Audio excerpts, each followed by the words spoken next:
Will start me off. 300 I've got, 400 anywhere. Can go 100 for the Clark Electric at £300 only. Under the hammer goes the last of Britain's state-owned shipyards. Despite its modern facilities, Sunderland was auctioned off last winter because the yard can't be sold for shipbuilding. Next lot, there we are, is lot 2, 6 pneumatic grinders, £20 for them. Over £60 million of recent taxpayer investment is going virtually at scrap prices. For a couple of former shop stewards, the unthinkable has become reality. Don't believe it. £30, bloody hell. Getting stuff for nothing. Getting stuff for nothing. Stuff that hasn't been even used. They're getting it for nothing. Vultures. Number, sir? It's the best in the world. You're just seeing it getting tore apart. And as I say, it's frightening. Some of the best times of my life was spent here. But it's all gone now. Very sad, yeah. The town's history was built on shipbuilding. The town's history is built on an industrialized river. I heard a news flash on a program as I drove down to the dock that something worth £900 had been sold for £30. This is what the British government have brought us to. At the time of the auction, the local Labour MP was still waging his campaign for Sunderland, trying to discover why this yard had to be sacrificed in the government's privatisation. He's still perplexed and angry at what happened. People need to come and see it to actually realise the scale and modernity and value of what has just been scattered and, in a lot of cases, almost sold for scrap. Other shipbuilders who were, in a sense, potentially competitors of this yard, but who were familiar with it, described it as an absolutely unique asset that the United Kingdom could not afford to lose. The last hope for shipbuilding in Sunderland rode on these high-tech catamarans now on cross-channel ferry service. They're built by an English businessman eager to expand. But he can't build them in Sunderland, nobody can. The government, so set on privatising shipbuilding, will sell the yard, but not for the purpose of building ships. It is absurd, really. It's absolutely stupid. Well, we could have bought it, of course. Don't get us wrong, we could have bought it. We couldn't have built ships in it. Could have done anything else but build ships in it. Ironically, it was just when the market for new shipping was picking up that the government pushed ahead in getting rid of Sunderland, a policy mismatch that's baffled senior Tories. Conservative governments have never come to grips with the difference between getting rid of something which is nationalised and the chance of transferring it to the market when somebody else might see a demand. It is a concern that government, in wanting to privatise something, also tends to want to get rid of it. That's what happened to Sunderland, got rid of in the rush to privatise the rest of British shipbuilders. Sunderland's fate was settled in a deal between the Thatcher government, privatising to cut its losses, and the European Commission. The deal was the only way the Commission would approve all the state aid Britain was paying out to sweeten the privatisation. Much of the detail has remained secret until now, but tonight Panorama will reveal an extraordinary story of ideology, intrigue and incompetence that made shipbuilding, arguably, the privatisation that went too far. Britain's failing shipyards were rescued when the last Labour government nationalised them in 1977. But their subsidised losses, eventually totalling over £2 billion, kept mounting. By the mid-80s, the Conservatives started privatising them piecemeal, with Mrs. Thatcher's favourite, Graham Day, selling off the easy bits, the warship yards. Deprived of profitable defence contracts, that left state-owned British shipbuilders holding the heavily loss-making merchant yards. After more closures, there were only two major yards left, North East Shipbuilders in Sunderland and Govan on the Clyde. They were next in line for the privatisation treatment. To prepare them for market, a new man was appointed in '87 as British Shipbuilders chairman, the late John Lister. He was a senior man from ICI and had an affinity with the North East. Lister looked long and hard at British shipbuilders' dismal commercial position, but was encouraged by projected growth in the shipping market. I think within his first 6 months in office, he'd come to the conclusion that there was a sufficient improvement in the market to warrant remaining yard going. And having satisfied himself on that point, the next job was to work out a plan. Lister put to the government a new corporate plan. It suggested taking 4 years to break even and only then privatising British shipbuilders. Crucially, he recommended keeping the yards together as a single cohesive unit. One yard on its own, he said, would not lead to a viable business unit. Lister was banking on an upturn in the shipping market, and central to his plan were the modern facilities at Sunderland. At the time, Lister wasn't Sunderland's only fan. I named this ship Stena Seawell. May God bless her and all who sail in her.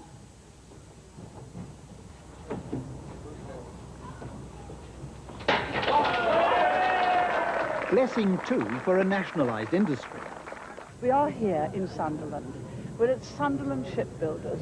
We've just built the latest technological, best vessel ever. There's nothing else like it in the world.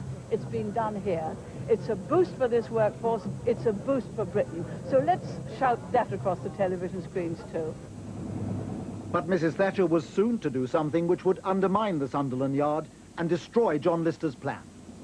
Objectives of the Department of Trade and Industry, you read the next line. After the '87 election, the Prime Minister put 2 new men into the Department of Trade and Industry. Lord Young and Kenneth Clarke were 2 cabinet ministers in a hurry and with a brief to get shot of the remaining nationalised industries. That's the fellow! Enterprise Initiative. Under Young and Clarke, the DTI was to be revolutionised. Out went the idea of subsidising sick industries, in came the idea of selling success and relaunching it as the Department for Enterprise. Young's memoirs devote over a dozen pages to the relaunch and the new logo, and 3 lines to the fate of British shipbuilders. The book also reveals something not known at the time, that on taking office, Lord Young made a private promise to Mrs. Thatcher. I told her that it was my ambition to dispose of all DTI's nationalised industries by Christmas 1988. To help meet that deadline, a buyer arrived from a surprising source.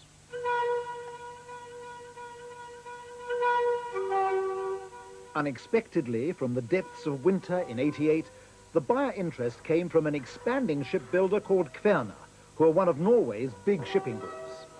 Kværner are also a world leader in high-tech design and construction of liquefied gas tankers. After closures in Norway because of high wages, they were in the market for cheaper foreign yards. Kværner wanted to build ships for their own fleet, and they were specially interested in yards enjoying the high government subsidies permitted by the EC, like Britain's.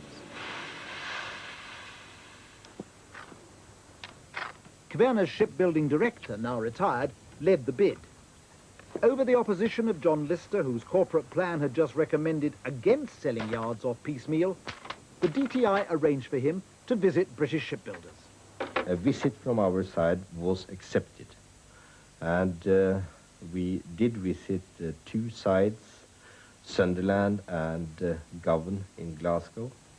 Were you not aware that Mr. Lister did not wish to sell a yard because he feared that selling off Govan would lead to the breakup of British shipbuilders? Well, I must admit that I was, at that point in time, fully aware of his position, because he told that openly.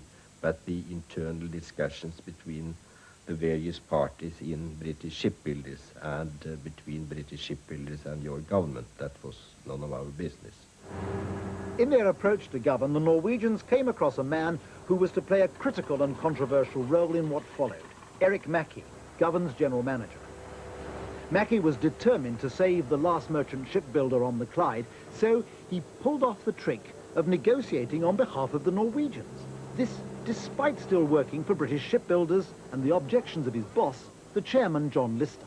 British shipbuilders were not too happy when I was asked to negotiate on behalf of Kværner, and they gave me a blank no. I wasn't allowed to do it. I knew I'd bang up my old friend Graham Day and said to Graham, look, these people want me to negotiate on their behalf. And I said, I've been told I can't do it. He said, well, do it, Eric. He said, if you feel it's right, you go ahead and do it. He said, and I'll have a word with Clark. And he did. That was Kenneth Clark? Kenneth Clark. And then for Lord Young? Yes. And then the word came back to me that I could go ahead and do it. Wasn't that a bit odd to go behind the back, if you like, of chairman of British shipbuilders? One would say that I'm an odd person in a way because I'm a rebel at heart. Maybe that's because I'm an Ulsterman or an Irishman or whatever you like to be. But I believe that if you're going to fight for a yard, you use every trick because they'll use every trick against you. Having used his political connections to outmaneuver British shipbuilders, Mackey moved into the horse trading and represented Kverner across the table against his own boss, John Lister. When we went in, first of all, he was sitting opposite Kverner to do the negotiation, and he welcomed us to the table, and he said, well, gentlemen, the first thing you've got to ask for is, well, how much do you want to pay for it? And because I was the spokesman, I just turned around and looked him straight in the face, and I said, nothing. And then shortly thereafter, he said, well, I will leave that to other people to negotiate, and got up and walked out. Did you get it for nothing? Oh, no, we didn't get it for nothing. We didn't pay an awful lot for it. And on record, it's supposed to be $6 million that we paid for it. But how much did you get from the government? Oh, I would say the whole deal must have been somewhere around about 12 million pounds, somewhere around about this type of thing, to help with the modernisation of the yard and so forth. So you paid 6, got 12 back. That was a good deal. Yeah, good deal, yeah. Released from the government grant to the Norwegians wasn't the end of it. In total subsidies, it cost the British taxpayer even more to have Govan put in foreign hands. At the end of the day, did you get a good bargain, do you think? Well, we were satisfied with the agreement that we had made. But you have to remember that shipbuilding, that's a long-term business. So it is difficult to say if this is a bargain or not. But I can say that we were satisfied with the deal that we made at that point in time. If the Govan deal satisfied Kverner, Lord Young and Kenneth Clark were delighted. Govan's miracle sale, as they called it, was the opportunity to rid themselves of all the nationalised shipyards, big and small. Without further consulting Parliament or the industry, British shipbuilders were now told their corporate plan was dead. They were to prepare instead for the bit-by-bit privatisation John Lister had just recommended against. Lister was indignant as he made clear in evidence to a Common Select Committee at the time. Asked if he'd been prepared to preside over the fragmentation of British shipbuilders, Lister replied, "I wouldn't have joined if I'd thought that for a moment. I thought my job was to turn it round and make it viable." He found in the fullness of time that Ken Clark didn't want him to save the British shipbuilding industry. He wanted him to flog it off. This didn't appeal to him very much indeed. He said to me apropos that, and talking about his evidence to the Select Committee, I thought I should have resigned, he said. Well, I think he realised that his plan for the industry was now in ruins, in tatters. I mean, after all, he put forward a plan based on the future of a viable British shipbuilding industry, which had involved Govan and NESO. And now there was to be no Govan, therefore the plan could literally be torn up. It was now that Lord Young's and Kenneth Clark's plans faced a problem. Because merchant shipbuilding is heavily subsidised in all EC countries, Govan's sale had to be cleared by the European Commission. The DTI knew it would take massive state subsidies to get British shipbuilders off its hands, so to allow subsidised privatisations to continue, Lord Young's men badly needed a deal with Brussels.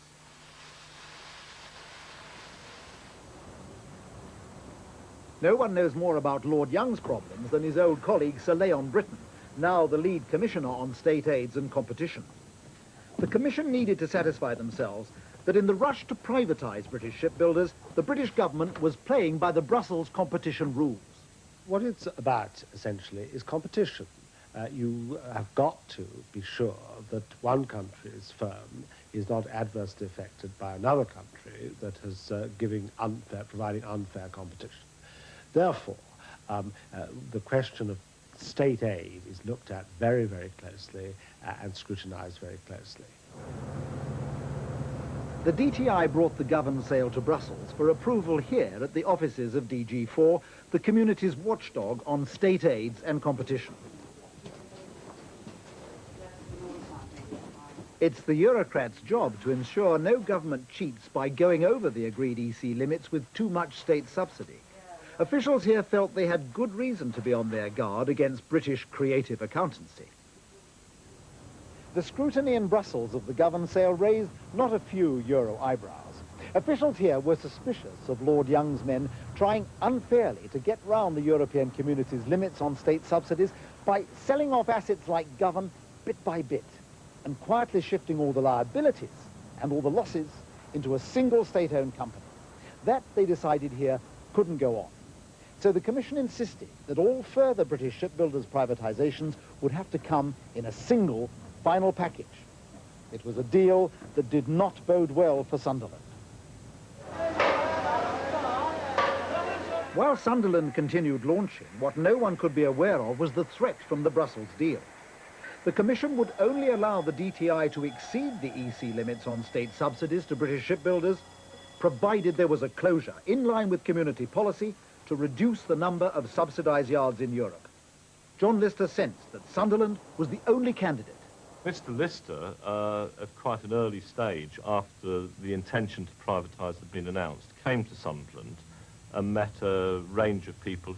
And I think it's safe to say this now. Mr. Lister established at the time that no journalists were present and then said he'd speak very frankly. And in the course of that meeting, I think the words that all of us remember very clearly were Mr. Lister saying, "A bloody great steamroller is rolling towards Sunderland, and there's not a lot that I or you can do to stop it." But even as the Brussels deal was being concluded, Lister and Sunderland suddenly gained a surprise champion.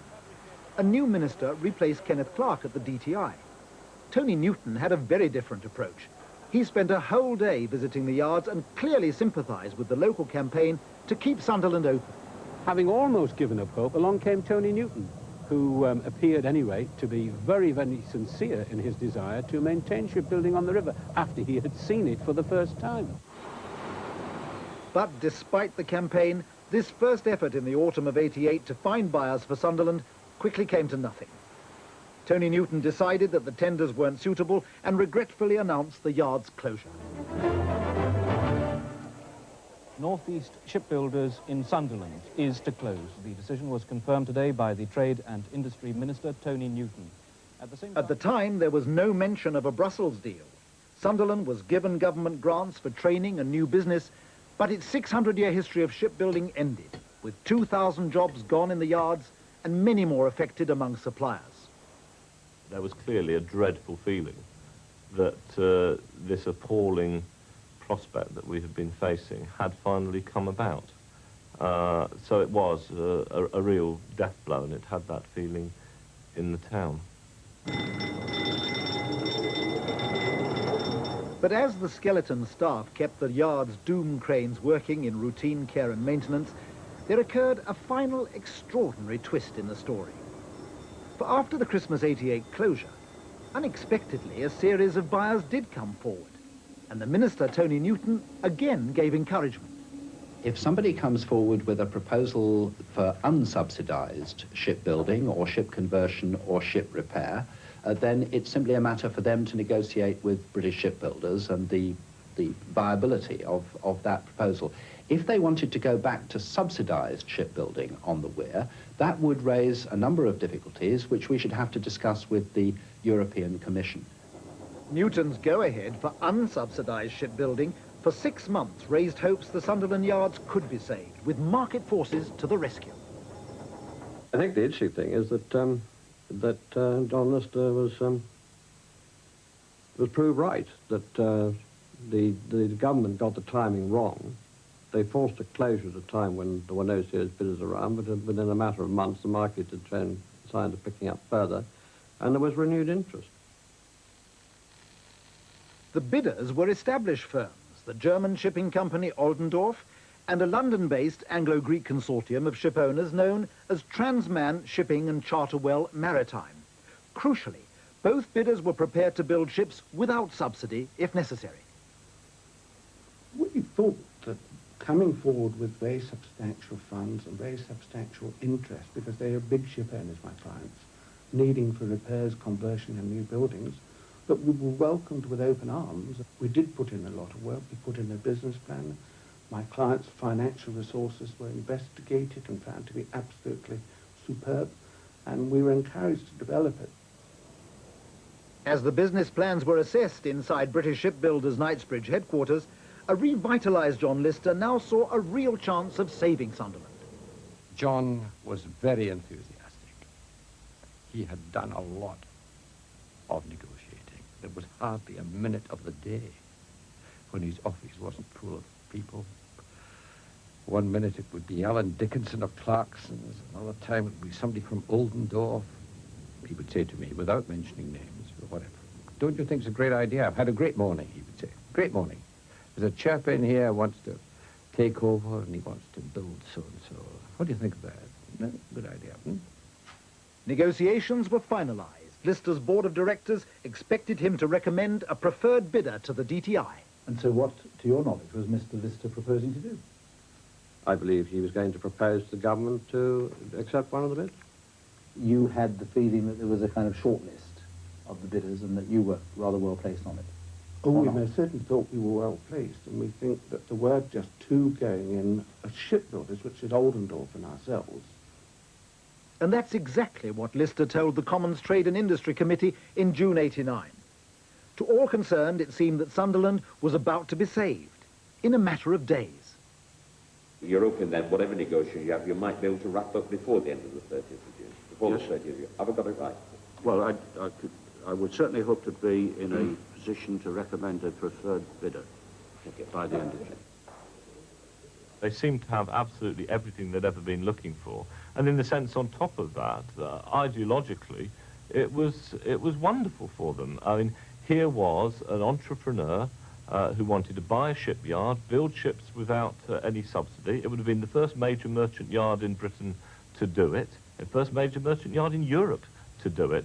I mean, in a sense, it was a Thatcherite dream. And, I mean, we would expected in a way that Tony Newton would have got on the first plane to Brussels and had it agreed.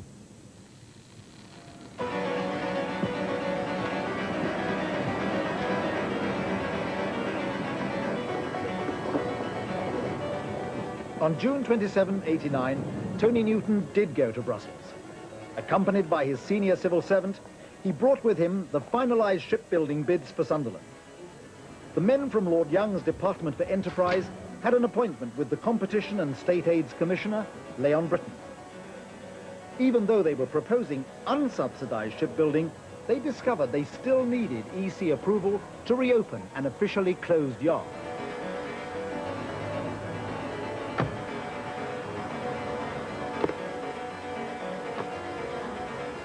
As the ministerial party drove towards the Commission's headquarters, they knew there would be some tough bargaining ahead. But they might also have reflected that the minister was on the brink of a personal political triumph. The reopening of a shipyard under new private ownership, the saving of hundreds of jobs, and all done without any new state subsidy.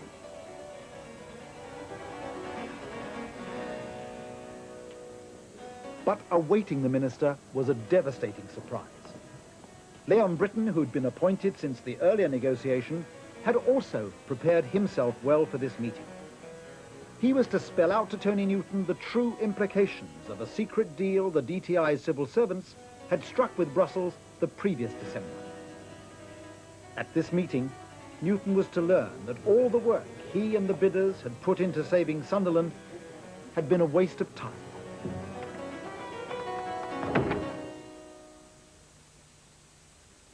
We can reveal that the confidential briefing note prepared for Sir Leon's meeting with Mr. Newton explained that to strike the earlier deal, British officials had effectively committed the government to closing Sunderland.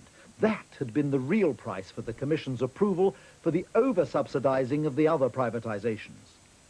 This key document reads, the closure of North East shipbuilders was a determining factor in the approval. The British government were free to apply to open Sunderland again, but that, the document said, must therefore imply a complete reopening of the case, including the aid granted to the companies already sold off.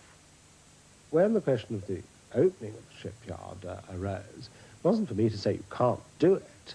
That's No, not the I power of appreciate the Commission. I did have to say, as part of the deal was that there was a certain amount of aid given on certain terms. If part of that deal was now going by the board, I would have to come to the Commission and say, well, now what do we do about this aid? Do we ask for it to be paid back? During the meeting, Britain pointed out that closure meant closure for unsubsidized as well as subsidized shipbuilding. Unravelling the deal could be a lengthy business, with a legal procedure in which other EC members could crawl over the books. Reopening Sunderland meant that all the subsidies and all the massaging of British shipbuilders' figures would be open to challenge. It was a bitter conclusion. And there might be potentially embarrassing questions about the subsidies used to sweeten the other sell-offs, starting with Govan.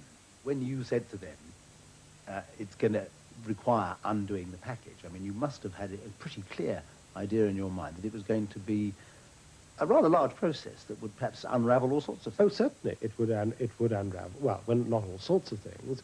It would unravel that which had been agreed the previous December, no more, but no less. When you say unravel it, I didn't have in mind and couldn't have had in mind that all of that would be disallowed. You couldn't possibly say that, but all of that was put in question, would have been put in question if they'd have gone down that route. I mean, might it, in your view, have included the Govan deal, where they sold Well, off I the don't think Govan I'm going to go into exactly what it might or might not have included. Everything that was agreed in December would have been called in question. As he drove away, the obvious question for Tony Newton was why he wasn't aware of all this during the months he was encouraging the new bids for Sunderland. It's never been answered satisfactorily. Both Newton and his boss at DTI, Lord Young, as the cabinet ministers directly involved, have declined our requests for interviews on the grounds they've moved on from these responsibilities. But to those who saw him after his Brussels meeting, Tony Newton seemed a shaken man. Back came Tony Newton from that meeting absolutely devastated, and indeed, you know, for a cabinet minister, remarkably making no secret of the fact he was absolutely devastated. Now, and he'd been told, none of this is on. If you want to reopen even one yard in Sunderland, we will have a procedure which will take months on end, and we will reopen the entire original closure package. We will freeze all the remedial measures while we're doing this, and this clearly came as a great shock to Tony Newton. Newton was now in a quandary. If he did nothing, Sunderland would have to stay closed under EC rules for at least 5 years. Yet saving Sunderland risked jeopardizing the other shipbuilding privatizations by clawing back much of the aid paid out since Govan. The Brussels deal had become Pandora's box.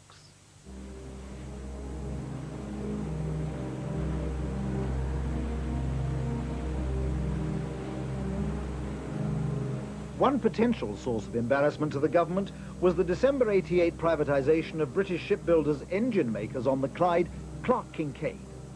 Here there was at least one particular financial arrangement which the EC say wasn't disclosed to them, and without which the privatization would not have gone ahead as planned.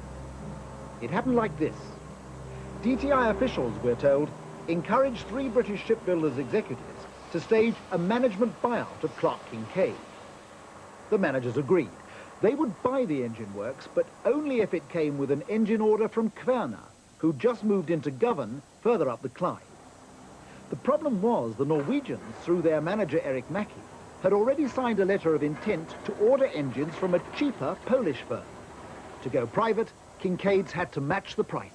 There was no doubt whatsoever they weren't going to get the engines from us unless we got them at the right price. And that was absolutely clear. So if they hadn't got help to do that, then it would be very difficult for Kincaids to be sold. With Kincaids, the DTI faced an 11th hour choice: subsidize the engines or see the privatization collapse. Top British and Norwegian sources have told us that the decision made was to use a hidden sweetener to ensure the privatization went through. Using a straight cash subsidy was feared likely to fall foul of the European Commission, So instead, the DTI authorised British shipbuilders to use an indirect subsidy by reducing the price they were asking for Kincaid's.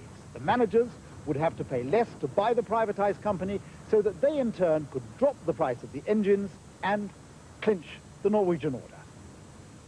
It was a tough competition at that point where the yard had tenders from different main engine manufacturers, from Clark Kincaid's as well as from Sulzer and others. Finally, we were presented with an arrangement, with a price where the engines were subsidized by your government to such a level that they could compete with the foreign prices. So how come you didn't buy from the Poles in the end? Because we got the best price from, we got an equal price from Kincaid's. And how was that brought about?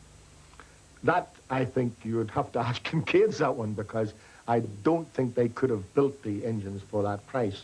But I think that they got help from British shipbuilders to be able to build those engines for us. Wasn't it in fact a condition of their privatisation that they had to have a workload, and that the only workload going was your ships in this yard? Possibly that very much would have been the case. That's where I think that British shipbuilders helped them in getting that workload, and the best way to get the workload was to help them with the price of the engines. I mean, when you say British shipbuilders, I mean the government. Of course it was the British government. Well, we always looked on British shipbuilders as our banker, and of course we always, we don't say the government give us this money, they give it to us indirectly through British shipbuilders, of course. We asked Kincaid's first managing director, Bill Scott, about this, but he declined to be interviewed. DTI sources maintain it was all down to British shipbuilders, and they declined comment on commercial confidentiality. Kincaid's is but one example of the many complicated deals rushed through to get British shipbuilders privatised. All were tied to the closure of Sunderland. Faced with Kincaid's and all the other sell-offs, Newton and Young rapidly decided they didn't wish to reopen the Brussels deal. Yet Newton was in a delicate situation. Sunderland was expecting the yards to reopen, and British shipbuilders was on the point of recommending its favoured bidder, the last thing Newton now needed. So John Lister was summoned to the DTI for a meeting kept secret from his other directors. He was instructed now not to recommend anything, but instead produce a neutral assessment of the Sunderland bids and get the government off the hook. John Moore met Lister shortly afterwards. Almost immediately from the state of euphoria which you mentioned, or anticipated euphoria which we had, I went in to see John, as was my wont, in the morning, and he looked very depressed indeed. He said, "I think I've been made a fall guy." I said, "Why?" He said, "I understand that some arrangement has been come to in Brussels, which is going to mean that all the work we've put into trying to sell Northeast shipbuilders is no longer of any value at all." I think we were all shocked. It was totally unexpected. And I think it was a very great shock to him. He said to me, I mean, we've all been wasting our time for the last 6 months. I think he was extremely bitter.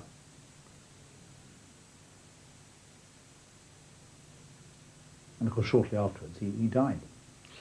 Yes, I suppose it was approximately a month later. I think he'd been deeply wounded, and I think the wound was mortal.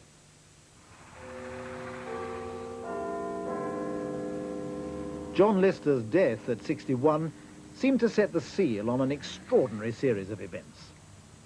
The Commons Trade and Industry Committee has investigated some of the issues raised in this programme, although the government still refuses to release details of the privatisation deals on commercial grounds. Committee Chairman Kenneth Warren is still pondering the central question: was it just a shame or a scandal? Well, what is the difference between a shame and a scandal, in the sense that it is a pity, and I speak as the background of an engineer, to see good men and good facilities taken out of the market when the market itself is growing. So it's a scandal in the sense that I don't think people have really realized what they were doing at the time that the closure was confirmed and renegotiation was written out of any part of the government policy. That's the pity. I think we can't afford to throw away national assets.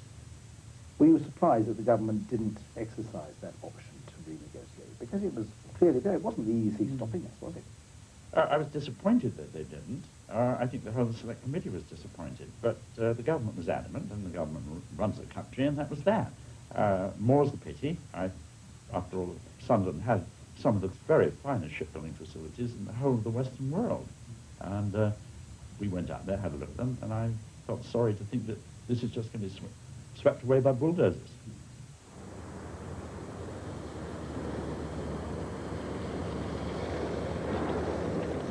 In a cruel parody of the enterprise culture, Sunderland lost its shipbuilding. The jewel of the modern construction hall can't even be sold by the DTI to the catamaran builder. Just what we were really looking for. And it was obviously redundant at the time.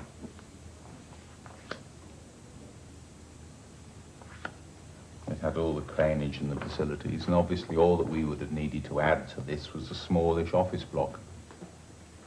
So a British shipbuilder who can't find a suitable site in this country is taking his enterprise and the jobs abroad.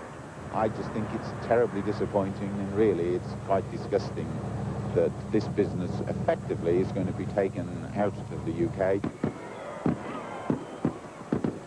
Sunderland is trying to pick itself up with a brighter image. There's an annual municipal festival of illuminations to attract sightseers.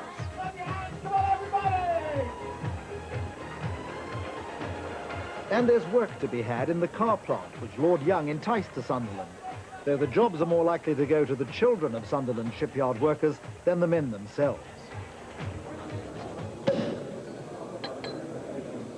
The government has not left Sunderland without compensations. A junior minister celebrated the extension of an enterprise zone, part of a £45 million package of grants. But so far, the extension has attracted only a handful of new jobs. Come out and talk to us, man! Come out! I'm one of the unemployed. More jobs are promised, but for some local people and their Labour MP, the campaign continues for ministers and officials to be brought to account. This is a study in complete lack of accountability, in the relationship between officials and ministers, officials in Brussels and commissioners, and the way in which, half by cock-up and half by conspiracy and deceit, decisions are made that affect thousands of people's livelihood and the whole future of an industry in this country without anyone ever really explaining how the decision is being made or being held accountable afterwards. Conspiracy theories and cock-up theories, I usually find it's a cock-up, not a conspiracy. And in this case? I say it was a cock-up. The government's case is that the best deal was done for taxpayers. No more of their money is being poured away to meet shipbuilding's losses. But the unanswered question is why this, of all governments, wouldn't allow private enterprise to take its own risks, to save from destruction what was the last major merchant shipbuilder in England.